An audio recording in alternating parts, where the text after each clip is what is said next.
Alright, the 2-second rule. What a thing. 2-second rule is essentially if you're driving and on a road and you're between two cars, then the car in front of you has to be 2 seconds ahead of you. It's a general rule of thumb. That way it gives you enough time to react properly in case anything bad were to misfortunately happen to the car in front of you, so you don't crash into them, burn, and die. Now, these two beautiful representations of cars right here will give an accurate representation of what the 2-second rule is. There you go. See, Connor is staying approximately 2 seconds behind Avery. This way, if Avery were to, so to speak, stop, then Connor, well, epically fails. This is what happens when you don't stay 2 seconds behind at high velocities. Let's see proper use. Because braking distance varies with the square velocity. Exactly. Let's clean up this mess. So as we just demonstrated, two cars going at a fast speed, the 2-second rule doesn't work just because braking distance varies with the square velocity. But let's say you think you're 2 seconds away when you're going slower. Let's see what happens.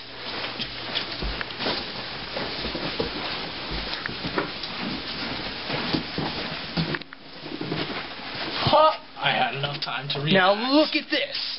These two didn't hit each other just because they're not going as fast. So when Avery stops, Bobby isn't going to go as far by the time he reacts, and his braking distance won't be as far.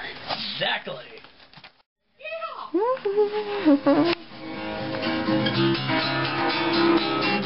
Oh, hey guys. Yeah, what's up? Hello. So, what are you doing? We were just kind of talking about physics. Oh, that's cool. What kind of physics? Braking distance. Yeah, tell her about it, Avery. It's pretty cool. Well, since we live in Waterville, we only have sleds to get around with. So, braking distance varies with the square of velocity, as illustrated in the kinetic energy formula. 1/2 times mass times velocity squared. Ballin'. Connor, why don't you talk about something that's theoretically out of my mind? Alright, so anyway, let's say that we're pushing Bobby at 5 miles an hour. And let's say that his braking distance would be 10 feet, which is pretty radical, but we're in the snow anyways. So, if you were to double his speed, you would quadruple the original braking distance, which would be 40 feet instead of 10. And then so on. If it was 3 times the original speed, then he would go 9-fold higher than the original braking distance. And if he went half the original speed, then his braking distance would be the square root of the original braking distance. So let's go see this. Yes, let's. Let's. Yeah. Now I'm going to try and push Bobby at 5 miles an hour. See how far he goes. Alright. Now I'm going to try and push Bobby at 10 miles an hour. So theoretically, he should go 4 times the original braking distance. Woo! Alright.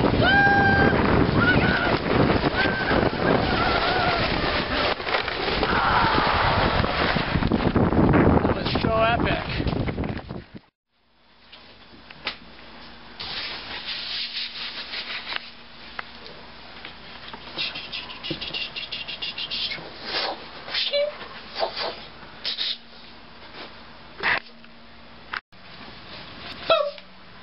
Yep, I just paused life. Pretty cool. Anyways, let's go over reaction time. So this is a really speedy ninja with really fast reaction time. So she can dodge punches like the Matrix, basically. And this guy has terrible reaction time, like he's impaired 24/7.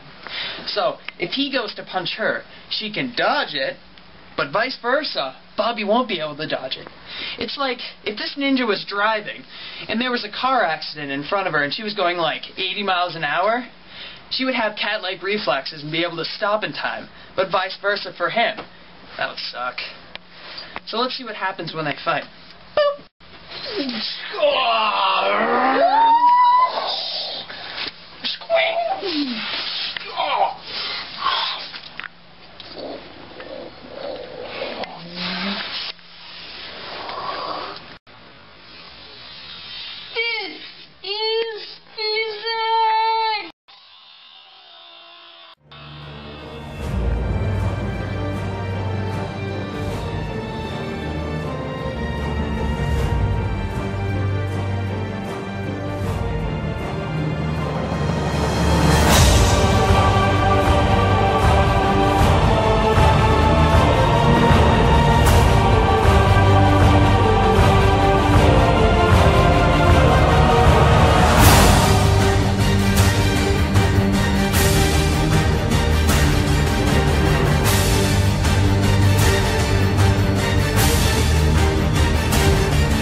hypothesized that Connor weighs 75 kilograms, and he is going at 2 meters a second.